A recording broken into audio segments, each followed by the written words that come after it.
गणेश, असा एकटाच का उभा आहेस तू? मी तुमचीच प्रतीक्षा करत होतो. गणेश, काही महत्वाचे सांगायचे आहे का? हो, तुम्ही बाणाईला घेऊन शक्तिपीठावर जाणार आहात का? होय, मी बानूला एक कार्य सांगितले होते. बरं झालं तू विषय काढलास. गणेश माझ्याशी भांडून बानूला भेटायला गेला होता.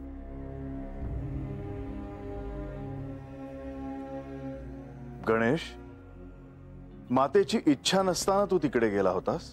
हो, पण मी तिच्या हिताचेच सांगायला गेलो होतो. बरं, काय सांगितलंस तू तिला? मी तिला शक्तिपीठावरची पवित्र माती आणायला सांगितली आहे. परंतु गणेश, त्यातून काय साध्य होणार आहे? त्यातून तिला मातेचे मूळ रूपाचे दर्शन घडू शकेल.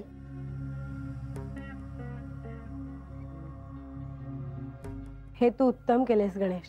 म्हणजे तू माझ्यावर रागवली नाहीस ना? मी तुझ्यावर का रागवेन? देवा, ह्या कार्यात तुम्ही तिला सहाय्य करावे अशी माझी विनंती आहे.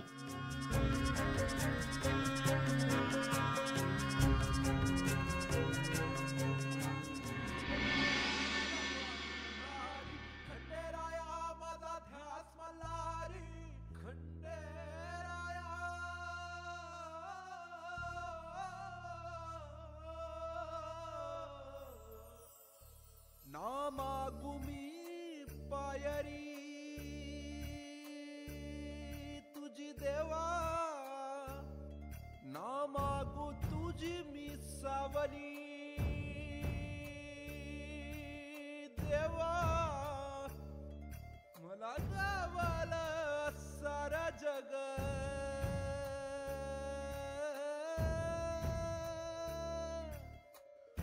गोड मान बाबा हीच माझी सेवा. बानू, मी तुला हे सांगण्यासाठी हा दृष्टांत दिला आहे की आज ब्राह्म मुहूर्तावर मी तुला भेटणार आहे. तुला शक्तिपीठांचे दर्शन व्हावे, तिथली पवित्र माती तू गोळा करावीस, म्हणून मी तुला तिथे घेऊन जाणार आहे.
देवा, या ब्राह्म मुहूर्तावर आपण बाणाईची भेट घ्यायला निघाला आहात का? होय माधवा, आता ह्या कृतयुगातील अवतार कार्याची समाप्ती समीप आली आहे. तेव्हा बानूला सत्य काय आहे हे कळण्यासाठी हा अखेरचा प्रयत्न असेल. निश्चितच बाणाईला सत्य कळण्याची ही अखेरची संधी आहे. त्यामुळे यातून तिला जे काही कळायचं आहे ते तिला कळू दे, कारण हा आपल्याकडून झालेला शेवटचा प्रयत्न असेल. माधवा, बानूला ह्याचे महत्व कळायला हवं. विशेषतः म्हासेला जेव्हा सत्य कळले आहे हे जेव्हा तिला कळलं, त्यानंतर ती कोशात गेली. आता तिला ह्या कोशातून बाहेर येऊन आत्मज्ञानासाठी स्वतः अखेरचा प्रयत्न करायलाच हवा. या शिवलीलेत तुम्हाला प्राप्त करून घेण्यासाठी तिने अत्यंत कठोर अशी साधना केली आहे. होय माधवा, आणि याआधी माझा विवाह माळसेशी झाला आहे हे तिला जाणून देखील तिने अत्यंत भक्तिभावाने माझी साधना केली, आणि ज्यामुळे आमचा विवाह झाला. अर्थातच. आणि आता तर श्री म्हैसा देवींना सत्य कळालं आहे हे तर तिला ठाऊक आहे. त्यामुळे सत्य जाणून घेण्याचा तिचा संघर्ष हा तसाच राहील यात काही शंका नाही. माधवा, ही आलेली संधी योग्य रीतीने कशी सहाय्यभूत होईल ह्याचाच तिने विचार करायला हवा, आणि त्याच दृष्टीने तिने मार्गक्रमण करायला हवं. सर्व काही मंगलमय हो हीच सगळ्यांना आता आशा आहे.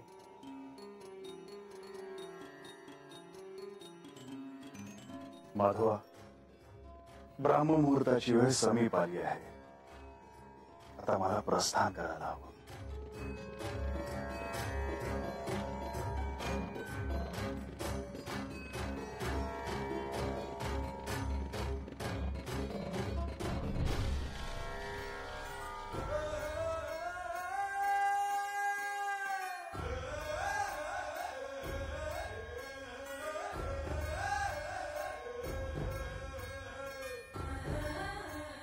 देव आज मला दिसणार, मी त्यांच्याशी बोलणार. हे विचार करूनच मला लय बरं वाटतंय. सुंदर जग झोपलेला असताना देव माझ्यासाठी गड उतरून खाली येणार आणि मला शक्तिपीठांचं दर्शन घडवणार.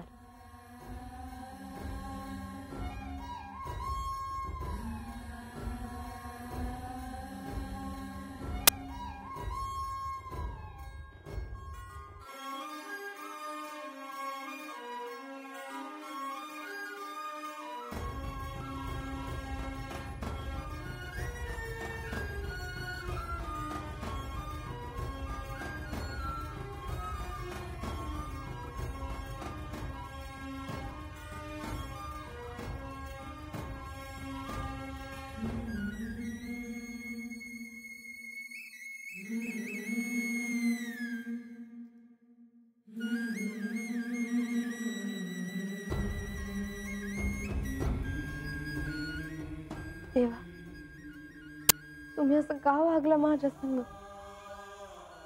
अहो, काय चूक होती माझी? तुम्ही माझ्या मोहर असून बी माझ्या संग बोलला नाही, माझ्याकडे साधं बघितलं बी नाही. अहो, मला काय वाटलं असेल, माझं काय झालं असेल याचा विचार बी नाही केला तुम्ही. बानू, जी परिस्थिती आहे तिला एकटीने सामोरे जावं. जे तुला साध्य करायचे आहे त्यासाठी तू एकटीने प्रयत्न करावं, केवळ हाच त्यामागचा हेतू होता. पर देवा, अहो तुम्हासनी तर ठाव आहे ना का तुम्ही माझ्या संग नसला तर मी काय बी करू शकणार नाही. बानू, मला ठाऊक आहे ते, आणि म्हणूनच मी ह्या क्षणी तुझ्यासाठी आलो आहे. बानू, आता हा तुझ्यासाठी शेवटचा प्रयत्न असेल. त्यानंतर तुला आत्मज्ञान व्हावं असा मी तुला आशीर्वाद देतो आहे.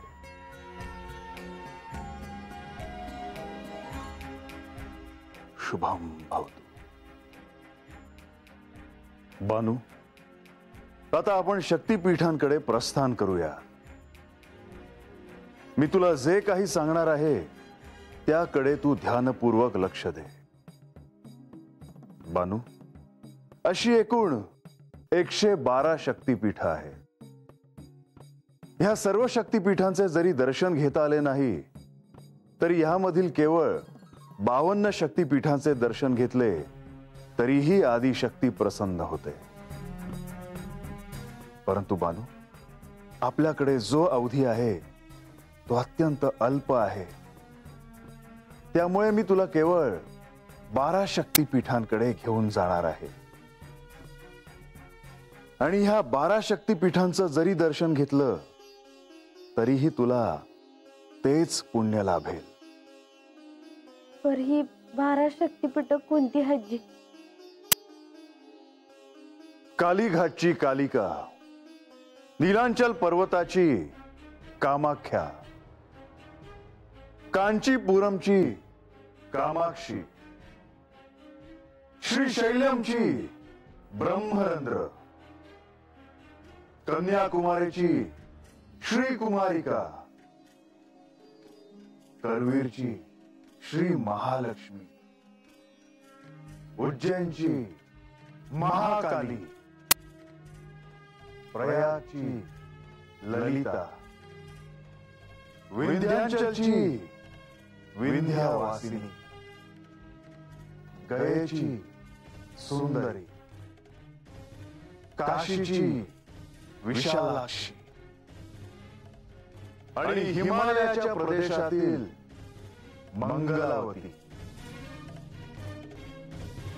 मला ही 12 शक्तिपीठ बघायची आहे आणि ते गणेश म्हणले तसं त्या जागेवरली माती घेऊन यायची आहे. त्यांनी मला सांगितलं आहे का या मातीतनंच मला काय काय कळलं आणि म्हणून मी ह्यो कलश बी संग आणला आहे बघा. बानू, आता आपण प्रस्थान करूया.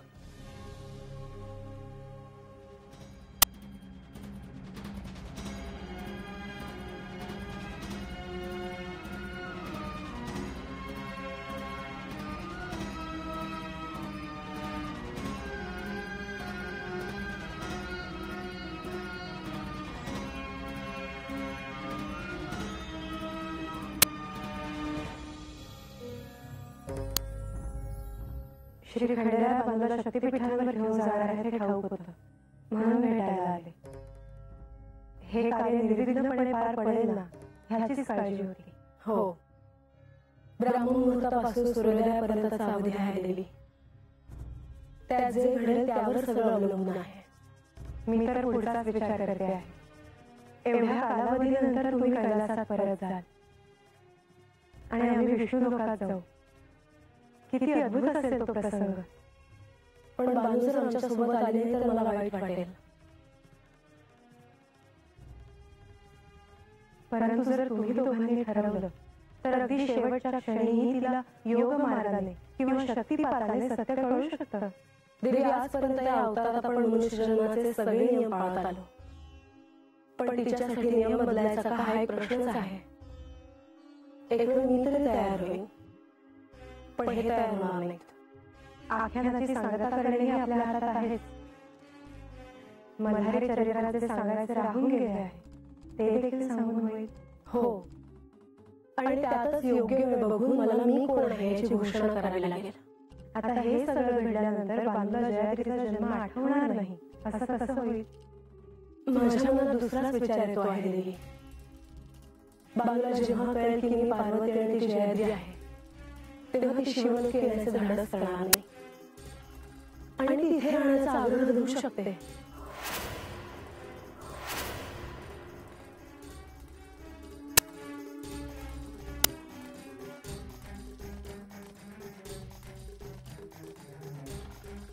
सध्या आपण याचा विचार करायला नको. श्री खंडेराय आणि बानूचे प्रस्थान होते आहे.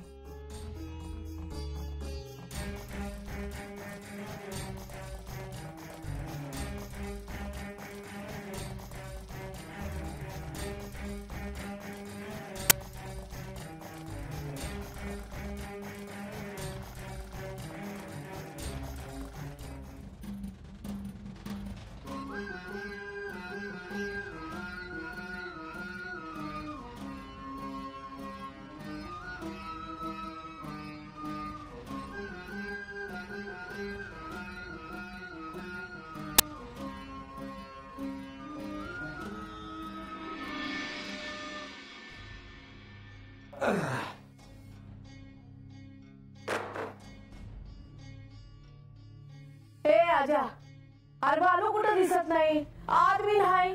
अगं रातच्यालाच गेली ती. कुठं? अरे कुठं म्हणजे? अरे देवा संग. अरे पण आम्हासनी तर उठवायचं. बानूताईंनी सांगितलं होतं का ताळेला कुणी बाहेर यायचं नाही म्हणून. ध्यानात नाही होय तुमच्या? बर, मग आता कवा येते म्हणली? अरे येईल ती. आज्या, अरे काय चाललंय मला तर काय कळना बघ. हे समजा कस काय चालतंय तुला? वस्तीवर असताना चांगला धाक होता तुझा, तर बानू आता तुझं ऐकत नाही. हा अरे शेवंते, आता तिचं मन नाही थाऱ्यावर. म्या काय बोल? मग आता मोर काय होईल काय वाटतंय तुला? तर माझं तर असं झालं या का हात आड आणि तकड हीर. भानूला समज कळलं तर ती देवासंग निघून जाईल, आणि नाही कळलं तर हात एकलीच राहील. म्या काय करा बर? भानू आज दिसती या, नंतर दिसायची बी नाही, आणि ती हात एकली राहिली तर तिला बघणं मला सोपं आहे का? मी काय म्हणतो, आपण मी जाऊ की तिच्या संग? हा, उचलली जीवाला लावली टाळायला. काय बी नाही बोलतायसा तुम्ही? हे रांग्या, अरे बरोबर बोलतीय ती. आपल्याला कशाला नेतील तर संग? पण बानूचं जायचं तर कुठं खरं आहे?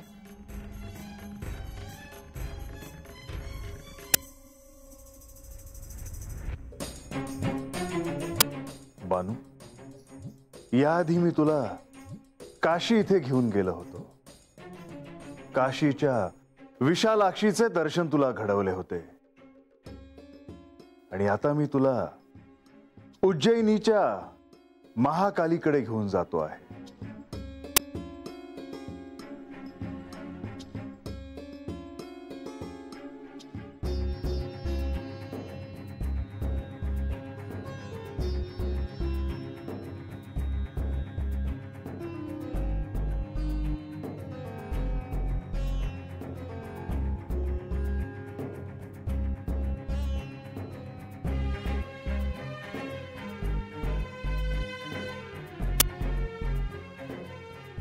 बानू, ह्या शक्तीपीठाचे नाव आहे उज्जैनी. ह्या शिप्रा नदीच्या तटावर हे शक्तीपीठ आहे. बानू, इथे सतीचा वरचा ओठ पडला होता. इथल्या शक्तीला मंगल चंडिका तसेच महाकाली असे म्हणतात. हा दुर्गेचा रौद्रावतार आहे.